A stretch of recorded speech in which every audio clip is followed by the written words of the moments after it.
कवितार समाहार कवितांजलिକୁ आपण ସମସ୍ତଙ୍କୁ ସ୍ୱାଗତ। କବିଙ୍କ ବିଷୟରେ ଜାଣିବା। କବି ଶରତ କୁମାର ଦାସଙ୍କ ବିଷୟରେ, ଯାହାଙ୍କ ଲେଖନୀରୁ ଅନେକ ଗୀତ ଆପଣମାନେ ଶୁଣିଛନ୍ତି ଆଉ ପସନ୍ଦ ମଧ୍ୟ କରିଛନ୍ତି। ମୁଁ ଯେ ତାଙ୍କ ବିଷୟରେ କ'ଣ ଅଧିକା କହିବି, ତାଙ୍କ ଲେଖାଗୁଡ଼ିକ ଖୁବ୍ ଜୀବନ୍ତ ଏବଂ ହୃଦୟସ୍ପର୍ଶୀ। ତେଣୁ ଏହି ଚ୍ୟାନେଲରେ ତାଙ୍କ କବିତାର ପିଢ଼ିକୁ ଖୋଲିବା।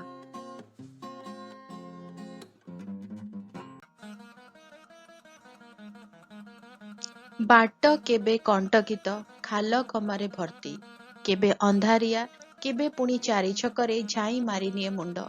ବୁଦ୍ଧି ଜ୍ଞାନ ଖଟେଇ ବାଟୋଇଟି କଳିନିଏ ନିଜର ଚାଲିବା ବାଟଟିକୁ।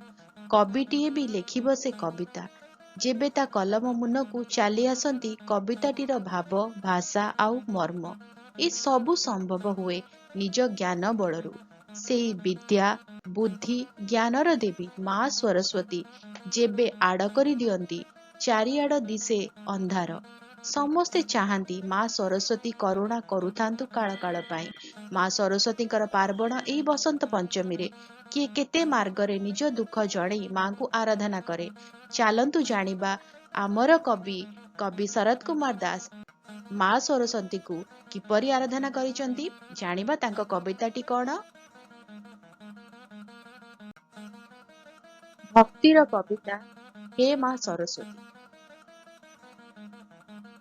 ହେ ମା, ଅଜ୍ଞାନ ଅନ୍ଧାର ଆଜି ମାଡ଼ି ଗଲାଣି ମାଟିରୁ ଆକାଶ। ବାଟର ବାଟୋଇ ଖୋଜୁଛି ତା ବାଟର ଠିକଣା। ବୁଝି ହେଉନି କୁଆଡ଼େ ହଜିଗଲା ଜ୍ଞାନର ସେ ଦିବ୍ୟ ଜ୍ୟୋତି ଟିକକ। ମୁଁ ବି ଏ ନିରନ୍ଧ୍ର ଅନ୍ଧାରେ ହଜିଗଲିଣି କୋଉଠି ମା। ଫେରି ଆସି ପାରୁନାହିଁ ଧର୍ମ କର୍ମର ସୁକୋମଳ ରାସ୍ତାକୁ। ଆଖିରେ ମୋ ଅବାରିତ ଅଶ୍ରୁଧାର, ଛାତିରେ ବେଦନାର କୁହାଟ। ହେ ମା ବରଦାୟିନୀ, ତୁମ ବୀଣାର ସୁମଧୁର ଝଙ୍କାରରେ ପ୍ରଲୁବ୍ଧ କରି ଅଜ୍ଞାନୀଙ୍କ ମସ୍ତିଷ୍କରେ ଭରିଦିଅ ଜ୍ଞାନର ପ୍ରତିଟି ଅଣୁକୁ। ତୁମ ଆଶୀଷରୁ ସଦା ବର୍ଦ୍ଧିତ ହେଉଥାଉ ସର୍ଜନାର ଭଣ୍ଡାର। ଆକାଶରେ ସୂର୍ଯ୍ୟୋଦୟଟିଏ ଦେଖେ ମୁଁ, ପ୍ରତି ସକାଳରେ ନବ ଉନ୍ମେଷର। ସଭିଙ୍କ କଣ୍ଠରେ ନିନାଦିତ ହେଉ ଜ୍ଞାନ ହିଁ ପଥ, ଜ୍ଞାନ ହିଁ ଦିଗ, ଜ୍ଞାନ ହିଁ ସର୍ବସ୍ୱ, ଜ୍ଞାନ ତେଜ ବଳ ମୁକ୍ତି ବିଜୟ। ହେ ମା ବିଦ୍ୟାଦାତ୍ରୀ ସରସ୍ୱତୀ, ଆଜି ତୁମ ପବିତ୍ର ପାର୍ବଣ। ଶୁଭ ଶଙ୍ଖ ବାଜିଲାଣି, ସୁସଜ୍ଜିତ ମଣ୍ଡପ। ସ୍ୱର୍ଗରୁ ଓହ୍ଲେଇ ଆସି ଆମ ଭକ୍ତି କୁସୁମରେ ବିମଣ୍ଡିତ ହୁଅ। ତୁମ ଦର୍ଶନରେ କଟିଯାଉ ଅଜ୍ଞାନ ଅନ୍ଧାର ପାପ ତାପ କ୍ଲେଶ। ତୃପ୍ତ ହେଉ ମନ ପ୍ରାଣ। ହେ ମା କରୁଣାମୟୀ ଶାରଦେ, ତୁମ ଅଶେଷ କୃପା ପାଇଁ ତୁମ ଚରଣ କମଳରେ କୋଟି କୋଟି ନମନ।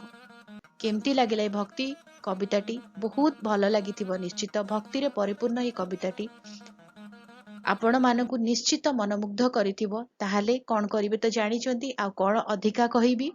ଭକ୍ତି କବିତାରେ ଆପଣମାନଙ୍କୁ ଭଲ ଲାଗିଲା ଯଦି ଲାଇକ୍ କରିଦେବେ, ଭିଡ଼ିଓକୁ ଅନ୍ୟମାନଙ୍କ ସହିତ ସେୟାର କରନ୍ତୁ ଆଉ ଚ୍ୟାନେଲକୁ ସବସ୍କ୍ରାଇବ କରି ବେଲ୍ ଆଇକନ୍ ପ୍ରେସ୍ କରି ଅଲ୍ ନୋଟିଫିକେସନକୁ ଅନ୍ ରଖିଥାନ୍ତୁ।